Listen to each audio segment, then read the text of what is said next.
Carrie Rose is the CEO and founder of Rise at 7 the agency, redefining creative SEO and content marketing. With 12 plus years in digital PR, SEO, and content, she's led campaigns for brands like Ladbrokes and Confused.com. She spotted a gap, the need to merge technical with creative to drive demand and discovery. So she built an agency that does exactly that by pioneering tactics like digital PR and multi-channel search. So the industry is going through a lot of change right now, but so are we as an agency. We've currently gone through a rebrand and a reproposition, and we're going to talk to you about that today. I'm sat here with Carrie Rose, our CEO and founder, and she's going to explain to us exactly why we've done this, what's going on in the industry, and exactly where we're headed and why we're headed there. So Carrie Rose, 6 years in the making, big move, rebranding, repositioning, everything's changing right now. Why have you decided to do that? Why are we changing? Why are we going through this? What are we stepping away from, and what are we going towards?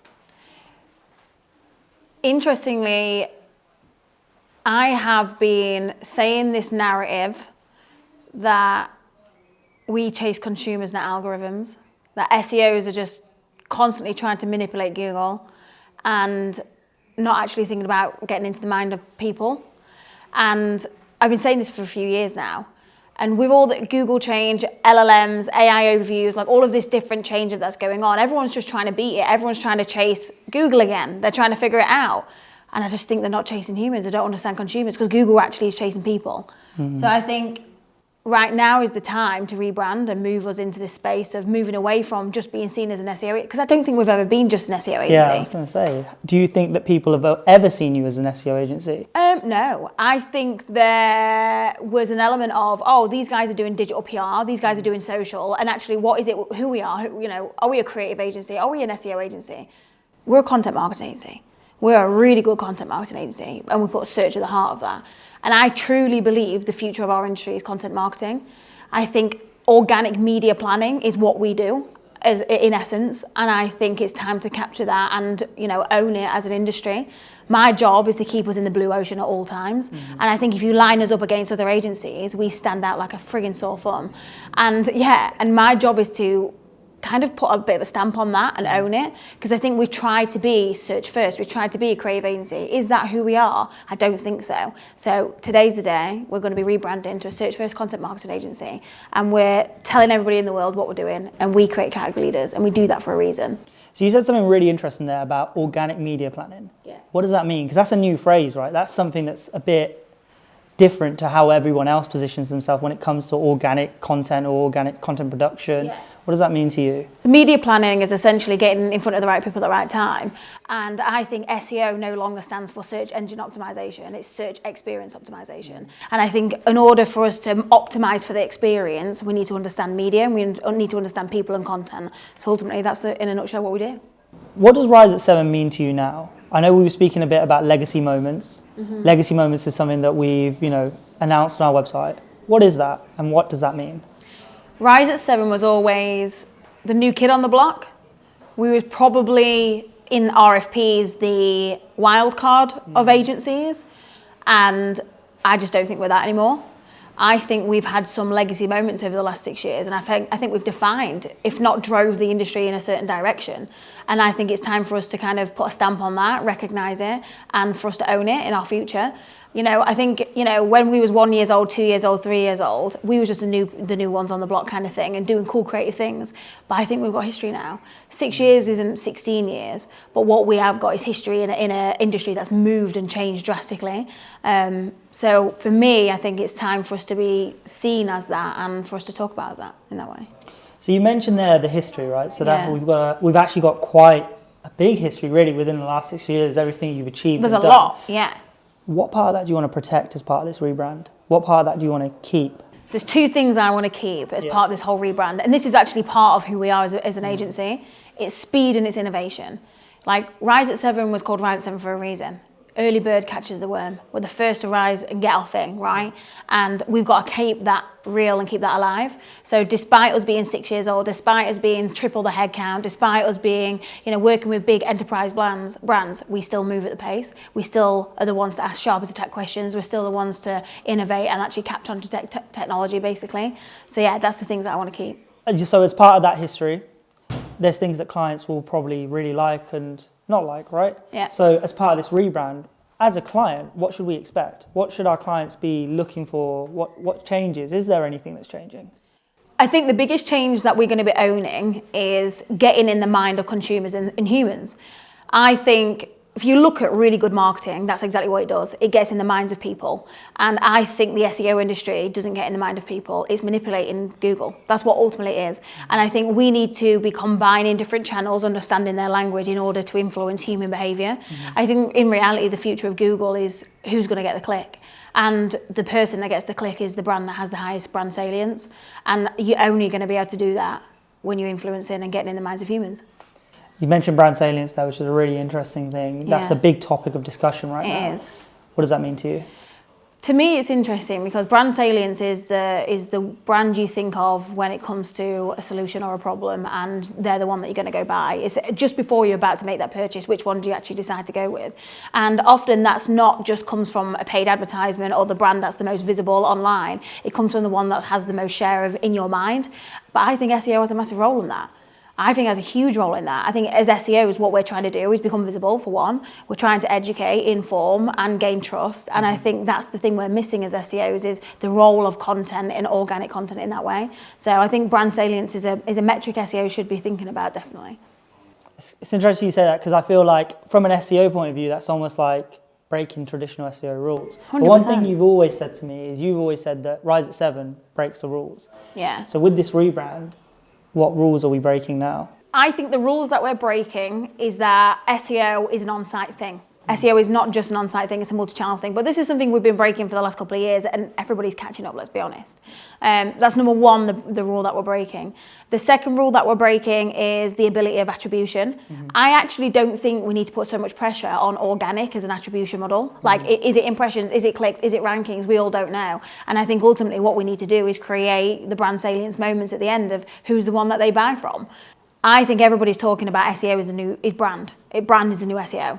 And I think the industry is forcing SEO search marketers to be social media marketers, to be PR people, to be content people, to be, brand people, whatever it is. And actually what we just need to do is find the role of SEO in every channel.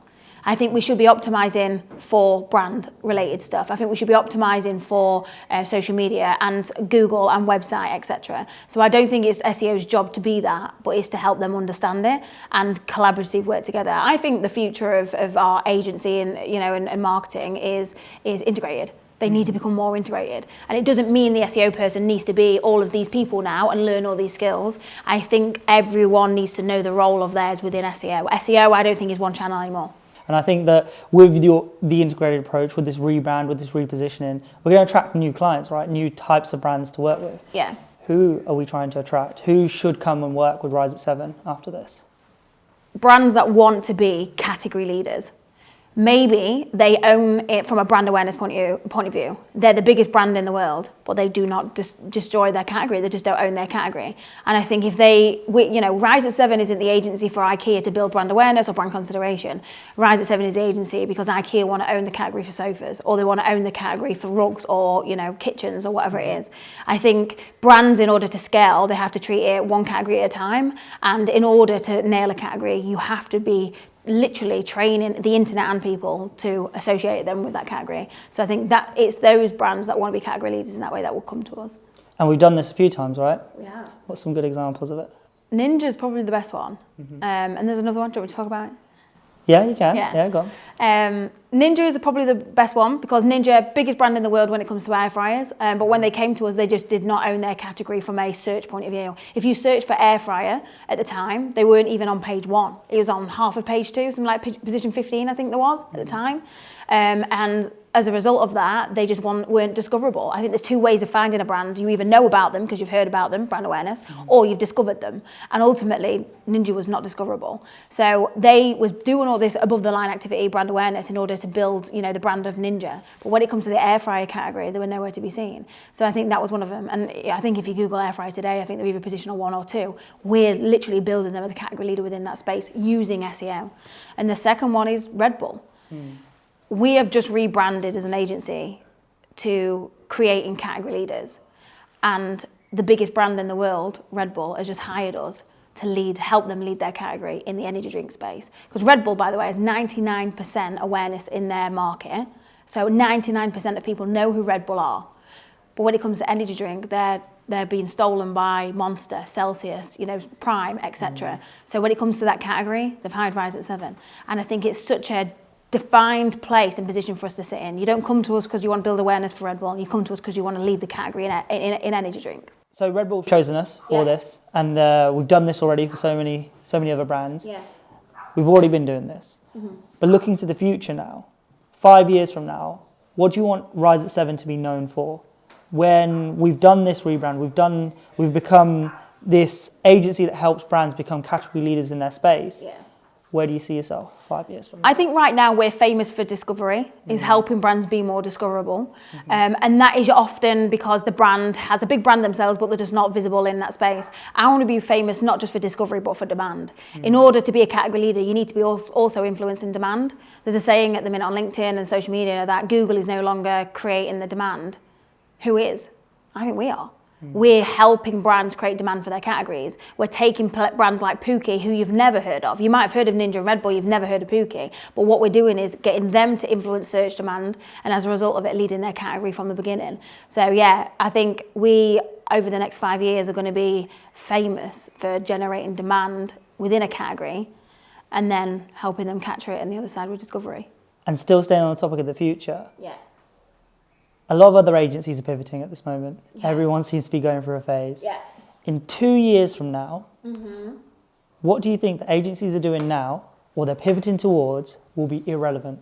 Everyone's trying to rebrand as GEO, LLM SEO. They're trying to jump on the hype of channel. I think they need to stop chasing channel. I think they need to understand the role of SEO is on every channel. So I think this GEO kind of like trend of people chasing that as a search term, because that's what they do, right? They chase keywords. It's the keyword they're trying to chase. I think they just need to understand the role of SEO within all the channels. So finally, Carrie. Go on then. What are you most proud of over the last 6 years, your journey with Rise at 7, how you've grown the business, all the hardships you've gone through, all the successes? Yeah. Out of all of that, which moment has made you the most proud? And why? It's our fourth value in the business, and I think I'm proud of it because we stuck to it, is staying true to ourselves. I think when you grow a business super fast over a 6-year period, there's so many people that's either told us we're wrong, come into my business and wanting to lead it in a certain way, maybe even pulled me in a direction that I'm thinking, should I go in that direction because there's extra revenue or new opportunities, whatever. I think we stay true to ourselves, and I think that's why we're winning right now. I think business owners get distracted. I think they're constantly looking sideways or backwards, and I think we've always looked forwards, and that's the thing I think I'm most proud of, is staying true to ourselves and sticking to what we know and what we're great at, and I think as a result of it, we're being rewarded.